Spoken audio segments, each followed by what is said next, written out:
Em algum lugar deste enorme mundo há um espaço que se difere dos demais. A vasta extensão pitoresca, onde duas colinas sinuosas fazem um misterioso e belo vale. Um lugar sem ninguém não fica sem ninguém para sempre.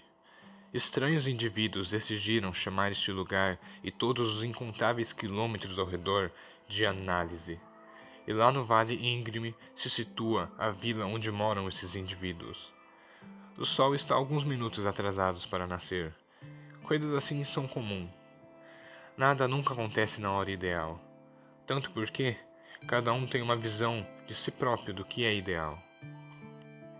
Animais vagam entre as árvores, correndo, se escondendo ou caçando. O vento sopra com dificuldade no meio do mato. 4 corvos sobrevoam a pequena vila lá embaixo. Caçoam ironicamente entre si. Um pavão perdido, que certamente não deveria estar lá, caminha no vale. Já faz alguns dias que ele está assim, com fome, sozinho, abandonado. Ele precisa de ajuda. Os corvos, lá em cima, zombam desse pavão, despreocupados e orgulhosos por estarem tão alto. Mas sempre tem alguém mais alto. Um jato supersônico branco atropela o grupo de corvos. Apenas um deles sobreviveu. Espantado e quase completamente depenado, ele voa para longe. O avião, que é um F-14 Tomcat, está voando a 600 km por hora, o que é uma velocidade bem razoável para ele. Dentro da cabine, relaxando no banco, está Ink Soviet, com um fone de ouvido vermelho, escutando alguma música fofa sobre a Segunda Guerra Mundial. Você pode se perguntar por que alguém acordaria tão cedo, mas a questão é que ele nem dormiu. Seus olhos cheios de olheiras não mentem. Mais para baixo, na pequena vila de nome peculiar, uma pessoa está acordando agora. O sol finalmente começou a mostrar de forma tímida seus primeiros feixes de luz. A pessoa acordada, ou melhor, o tronco acordado, é o Samuel. Sam é um pequeno tronco de madeira consciente. Ele já passou por muita coisa, sempre buscando algum lugar para poder se fixar, e agora parece que, um pouco afastado da vila Análise, ele encontrou seu lugar. Sam se levanta de seu pequeno buraco no solo, pega seu regador pendurado no galho de uma árvore próxima e caminha até sua horta. O cheiro das hortaliças permeia no ar, trazendo uma paz no ambiente. Pena que Sam é um tronco e não tem nariz para sentir. Ele rega as cenouras e rabanites em silêncio. Mesmo que essas plantas não sejam tão vivas quanto ele consegue perceber através do sutil movimento das folhas que elas estão contentes. Parece que hoje vai ser um belo dia. Pensou Sam. O tronco, quase inexpressivo, olha de um lado para o outro para confirmar que está realmente sozinho. E então despeja o resto da água do regador no próprio corpo. Afinal, ele também precisa ser regado. Ink Soviet desacelera mais ainda seu avião, observando calmamente a paisagem na sua frente. No meio das duas colinas que formam o Vale do Análise, um lindo nascer do sol começa a iluminar essa vastidão. Por um momento, aquela bela vista pareceu dar sentido a toda a existência. Afinal, é nos momentos em que deixamos de nos enxergar que as coisas fazem mais sentido. Ink Soviet relembra partes de sua vida, coisas que só seus amigos mais próximos sabem, e coisas que só ele mesmo sabe. O som do motor e da música tocando no fone de ouvido foi silenciado pelo momento. Cansado, Ink pousou o avião na pista que ele mesmo criou em algum momento no passado. O que era uma calma manhã se transformou num campo de guerra de repente. O soar de 1000 bombas explodindo despertou todos os moradores. Bom, após acordarem assustados, eles se lembram que não tem mais guerras no Análise. Vê só o Ink passando com seu avião barulhento por cima da vila. Os moradores já estão acostumados, mas nunca é fácil acordar com um jato rompendo a barreira do som a poucos metros do seu quarto. Então, Ink Soviet sai do seu jato, no meio do descampado. Sua bota primeiro pisa em falso no solo e ele quase cai.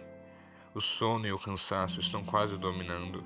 Passar a madrugada inteira segurando com força o volante de um jato em movimento é exaustivo. As dores no corpo de ter ficado sentado por horas começam a aparecer, o forçando a cair. em que dá alguns passos para frente, em direção ao sol.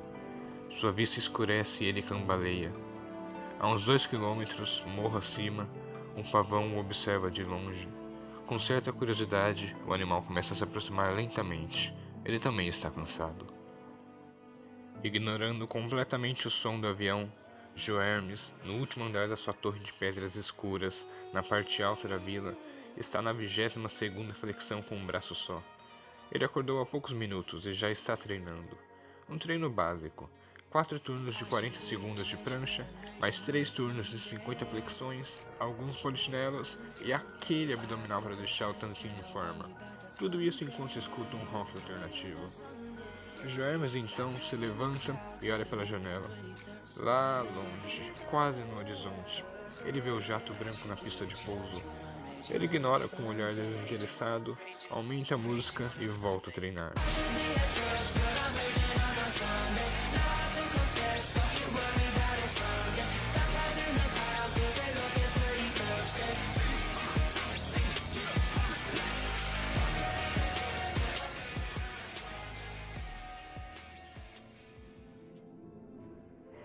Samuel caminha lentamente com suas pequenas pernas por entre as casas da vila. Claro, sempre indo pela sombra. O Sol e o Sam, apesar de se parecerem bastante na forma de escrever, não se dão muito bem. As casas não são exatamente grandes, mas considerando o tamanho do Sam, parecem enormes. Claro, Sam conseguiria ficar maior se quisesse, fazer crescer raízes, galhos, mas ele não quer. Junto consigo, ele traz uma pequena cesta com cenouras e rabanetes, que ele costuma distribuir para os moradores. Nifer, que ainda está um pouco assustado com toda aquela barulheira, abre a janela do quarto para pegar um ar e vê Samuel andando pela rua. Ambos se cumprimentam, mas logo voltam a fazer o que estavam fazendo. Sam segue subindo a rua principal da vila e Nifer vai para a porta dos fundos de sua casa. Ela sai e caminha alguns minutos até chegar no grande pasto, cheio de animais. Vacas, cavalos, alguns coelhos. Apesar de ter uma cerca ali, os animais não estão presos. O cercado serve apenas para separar a vila. Foi uma ideia do Rafael. Ele disse que não teria mais o problema de animais invadindo as ruas e casas. O único que invade casas agora é o tal do Vanta Black, mas nesse momento ele está dormindo. Nifer até gostava de ver os animais soltos. Ela fazia carinho em todos que via por aí. Por outro lado, Samuel não curte muitos animais. As aves têm mania de pousar nele, e os roedores, então, nem se fala. De volta ao Wink Soviet, ele não conseguiu ir muito longe. Caiu no chão e do jeito que foi, ficou. Adormeceu ali mesmo. Mas, lá longe, o pavão se aproxima lentamente. Um olhar mais atento revela que ele possivelmente está com uma pata machucada, por isso está mancando. Sua pluma está abaixada e um pouco suja de terra e lama. Sam segue subindo a rua pela sombra, carregando suas cestas de hortaliças. Ele observa as inúmeras casas vazias ao redor. É estranho pensar que a maioria dessas casas já estiveram ocupadas, mas, por algum motivo, a grande parte dos moradores acabam desaparecendo depois de uma noite na vila. Alguns dizem vê-los voltando para a floresta, mas quem sabe, né?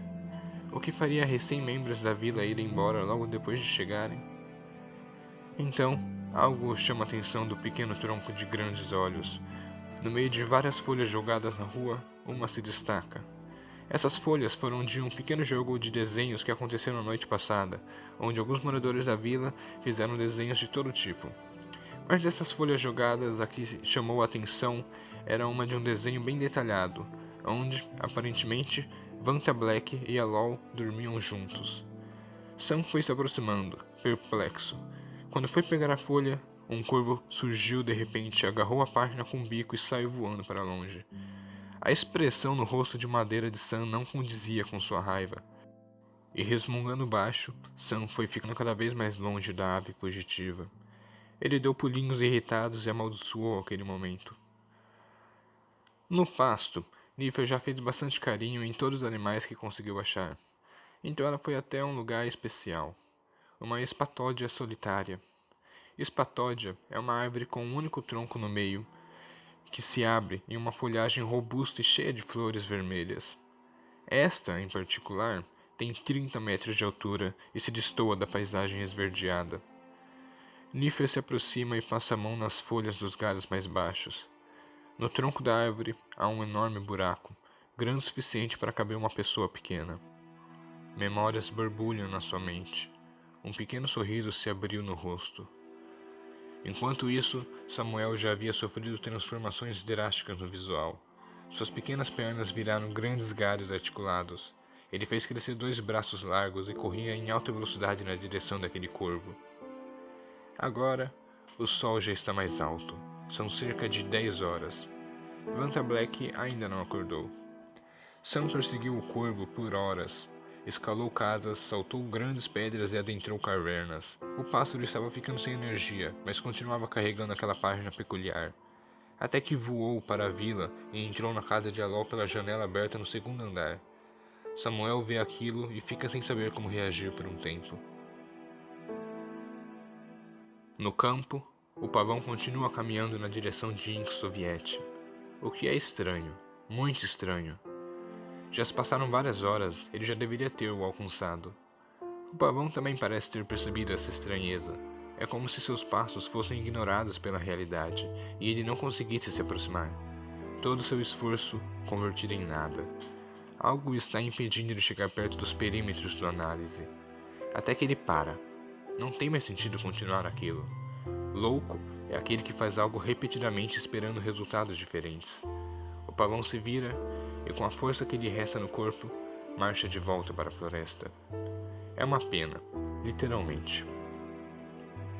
Quando o pavão desaparece entre as árvores, Enki começa a acordar do seu deslize. Tecnicamente ele não desmaiou, apenas dormiu involuntariamente.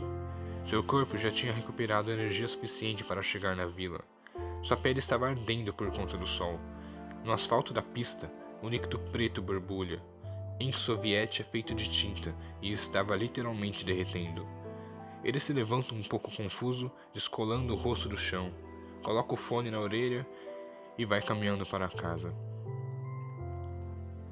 Na vila, Samuel bate na porta da casa da Alol. Ele já voltou à sua forma normal. Um pequeno tronco de 55 centímetros com 2 pernas e olhos grandes. Sons de passos, móveis se arrastando e alguma coisa caindo é ouvida atrás da porta. Sam fica ansioso.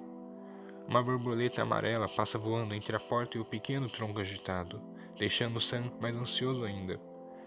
A porta se abre e um espantalho diferente, feito de gravetos magicamente sustentados, aparece.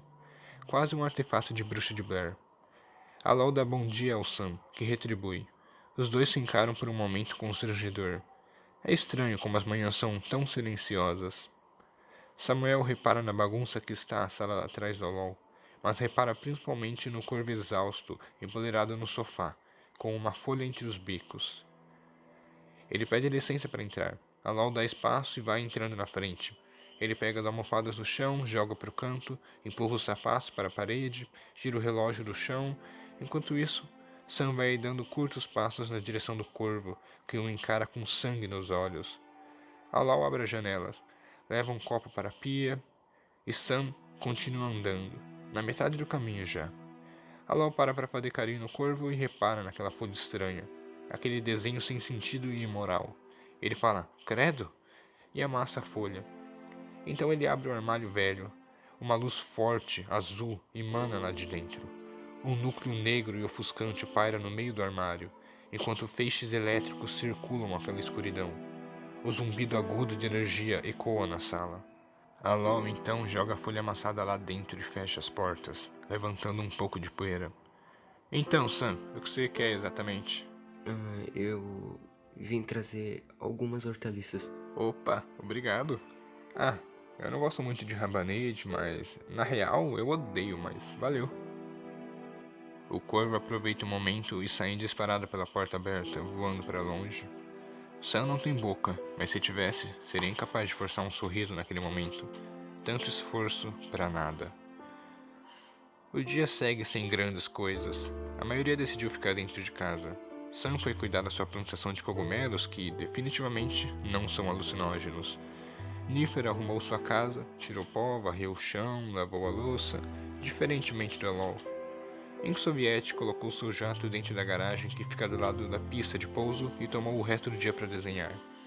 Joe Hermes treinou mais um pouco, fez 3 refeições equilibradas, depois treinou de novo e treinou uma última vez antes de dormir. E Vanta Black continuou dormindo. Mal sabia ele que suas abóboras não estavam protegidas dos corvos. A vila do Análise tem muitos corvos.